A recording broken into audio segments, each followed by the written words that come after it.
দিনাজপুরের গৌড় এ শহীদ ময়দান প্রস্তুত ঈদুল আজহার নামাজের জন্য। বৈরী আবহাওয়ার আশঙ্কা থাকলেও মুসল্লিদের নিরাপত্তা ও নির্বিঘ্নে নামাজ আদায়ে নেওয়া হয়েছে বিশেষ ব্যবস্থা।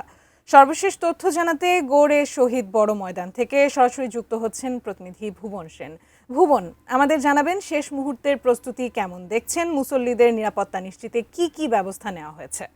আদ্রিতা, ইতিমধ্যেই দিনাজপুরের ঐতিহাসিক গৌড়ে শহীদ বড় ময়দান পবিত্র ঈদুল আজহার যে প্রধান জামাত, সেই প্রধান জামাতকে ঘিরে ইতিমধ্যেই সব ধরনের প্রস্তুতি ইতিমধ্যেই নেওয়া হয়েছে।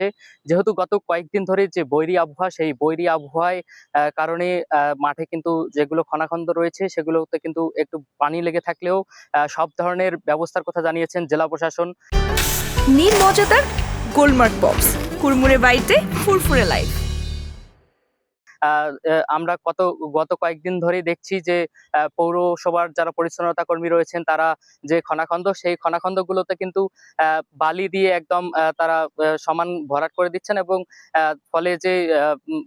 ফলে যে মাঠের সমান ব্যবস্থা সেটি কিন্তু ফিরে আসছে। একই সাথে জেলা প্রশাসনের পক্ষ থেকে বলা হয়েছে যে যদি বেশি পরিমাণে বৃষ্টিপাত হয় তাহলে মোটা ধরনের প্লাস্টিক দিয়ে সেটি জায়নামাজের ব্যবস্থা করে দেওয়া হবে এবং প্রশাসনের পক্ষ থেকে যেটি বলা হচ্ছে মুসল্লিদের সার্বিক নিরাপত্তার জন্য 2টি ওয়াচ টাওয়ার করা হয়েছে এবং 4 স্তরের নিরাপত্তা বাহিনীর কথা বলা হয়েছে। শুধু 4 স্তরের নিরাপত্তা বাহিনী নয়, ড্রোনের মাধ্যমে এই মাঠকে যাতে পর্যবেক্ষণ করা যায় সেহেতু তারা সব ধরনের পদক্ষেপ নিয়েছেন পুলিশ প্রশাসনের পক্ষ থেকে।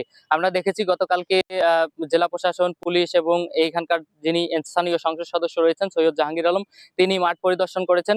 যেহেতু গত কয়েকদিন ধরে বৈরী আবহাওয়া চলছে, তবে সব ধরনের প্রস্তুতি নিয়েছে জেলা প্রশাসন আমাদেরকে জানিয়েছে। আদ্রিতা, দিনাজপুরের গৌড়ে শহীদ বড় ময়দান ছেলে, এই ছিল আমার কাছে সর্বশেষ।